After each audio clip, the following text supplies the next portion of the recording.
মৌসুমী রান্নাঘরে সবাইকে জানাই স্বাগত। আশা করি তোমরা সবাই ভালো আছো, আমরাও ভালো আছি। অনেক দিন ভিডিও দিতে পারিনি, তার জন্য দুঃখিত। যারা ভিডিও দিলেই আমার ভিডিওগুলো দেখো, তারা হয়তো অপেক্ষা করেছিলে আমি অনেক দিন ভিডিও দিতে পারিনি, তো তাদের কাছে আমি ক্ষমা চাইছি। আশা করি তোমরা সবাই ভালো আছো, আর এই ভিডিওটা দেখলে তোমাদের ভালো লাগবে। আসলে 25শে ডিসেম্বর ছিল, অনেক কেকের অর্ডার ছিল, ঋষিরও স্কুলে প্রোগ্রাম, তো সেই নিয়ে রিহার্সাল চলছে, দেওয়া নেওয়া, তাই জন্য ভিডিও দিতে পারিনি।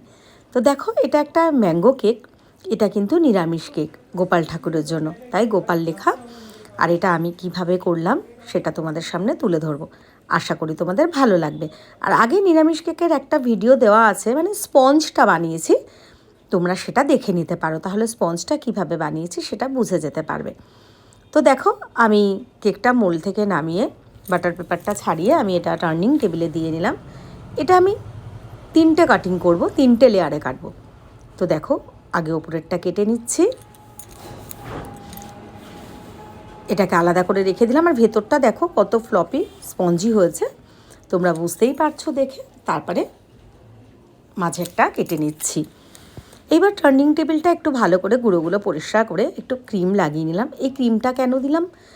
যাতে এটা যখন আমি তুলবো বেসের ওপর, তখন যাতে সহজেই উঠে যায়। সুগার সিরাপ বানিয়ে রেডি করে রেখেছি, তো সেই জন্য আগে ক্রিমটা সাদা দিয়ে নিচ্ছি। সুগার সিরাপ না দিলে ক্রিমটা কিন্তু ঠিকঠাক করে ধরবে না, তো এটা কিন্তু অবশ্যই দিতে হবে। এবার ম্যাঙ্গো কেক যেহেতু হচ্ছে, ম্যাঙ্গো ক্রাশ দিয়ে নিলাম। তো প্যালেট নাইফটা দিয়ে ভালো করে চারিদিকে মাখিয়ে নিলাম, মাঝের লেয়ারটা দিয়ে নিলাম।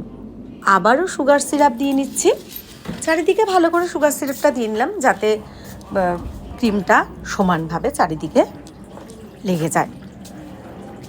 দেখতেই পাচ্ছ, প্যালেট নাইফ দিয়ে ভালো করে দিয়ে দিলাম। আবারও কিন্তু ম্যাঙ্গো ক্রাশ দিয়ে নিলাম।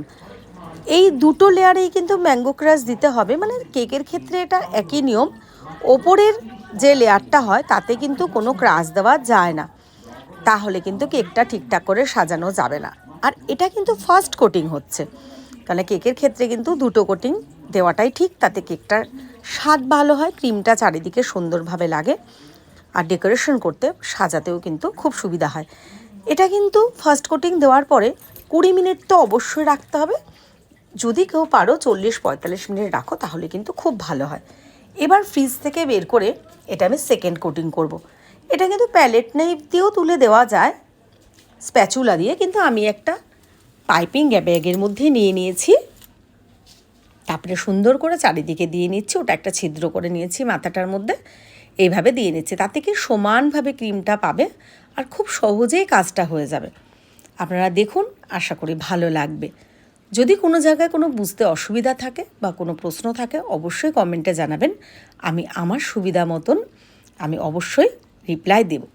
আসলে আমার ছেলে ঋষি বড়াল, ওরও স্কুল চলছে, এখনও স্কুল ছুটি পড়েনি। স্কুলে ওদের 3 তারিখ জন্মদিন, ওদের স্কুলে, সেই হিসেবে প্রোগ্রাম হচ্ছে, প্রতিযোগিতা হচ্ছে। হ্যাঁ, ঋষি কিন্তু আবৃত্তি প্রতিযোগিতায় নাম দিয়েছিল, তো 3য় স্থান অধিকার করেছে।